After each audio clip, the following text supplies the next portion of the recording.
ದಕ್ಷಿಣ ಕನ್ನಡ ಜಿಲ್ಲೆ ಬುದ್ಧಿವಂತರ ಜಿಲ್ಲೆ ಅಂತ ಹೇಳಲ್ಪಡುತ್ತದೆ. ಆದರೆ ನಮ್ಮ ಜಿಲ್ಲೆಯ ಜನತೆ ತಮಗೆ ಏನಾದರೂ ತೊಂದರೆ ಆದರೆ ಅದರ ಬಗ್ಗೆ ಒಂದು ಮಾತೆತ್ತುವ ಕ್ರಮ ಭಾಳ ಕಡಿಮೆ.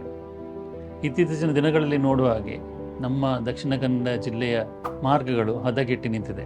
ನಮ್ಮ ಹೈವೇಗಳಲ್ಲಿ ದೊಡ್ಡ ದೊಡ್ಡ ಹೊಂಡಗಳಾಗಿದ್ದಾವೆ. ಅದನ್ನು ಸರಿಪಡಿಸುವ ಕ್ರಮಗಳನ್ನು ಯಾರೂ ಕೈಗೊಳ್ಳುತ್ತಿಲ್ಲ.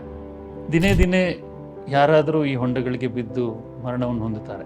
ನಮ್ಮ ದಕ್ಷಿಣ ಕನ್ನಡ ಜಿಲ್ಲೆಯಿಂದ ಇಲ್ಲಿ ಇರುವ ಸೂರತ್ಕಲ್ನಿಂದ ಬಂಟ್ವಾಳಗೆ ಹೋಗುವ ಮಾರ್ಗ ತೀವ್ರ ಹದಗೆಟ್ಟಿದೆ. ವರ್ಷಾನುಗಟ್ಟಲಿಂದ ಟೋಲ್ ಸಂಗ್ರಹಣ ಮಾಡಿಕೊಂಡು ಬಂದರೂ ಕೂಡ ಅದನ್ನು ಯಾವುದೇ ರೀತಿಯ ರಿಪೇರಿ ಮಾಡೋದಾಗಲಿ ಅಥವಾ ಅದನ್ನು ಕ್ಲೀನಾಗಿ ಇಟ್ಕೊಳ್ಳೋದಾಗಲಿ ಯಾವ ಕ್ರಮಗಳನ್ನು ಕೂಡ ತಗೊಳ್ತಾ ಇಲ್ಲ.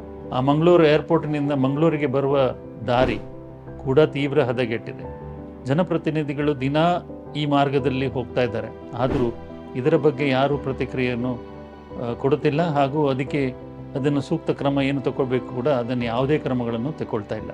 ಇವತ್ತಿನ ದಿನ ಇದೇ ಒಂದು ಕಾರಣದಿಂದಾಗಿ ನಮ್ಮ ಒಂದು ಸ್ಟಾಫ್ ಅವರು ಹೂಳೂರು ಸಮೀಪದಲ್ಲಿ ಬರುವಾಗ ಇದೇ ಒಂದು ಹೊಂಡಕ್ಕೆ ಬಿದ್ದು ಅವರ ಮೇಲೆ ಒಂದು ಭಾರಿ ವಾಹನ ಹೋಗಿ ಅವರು ದುರ್ದಶವದಾಗಿ ಮೃತಪಟ್ಟಿದ್ದಾರೆ.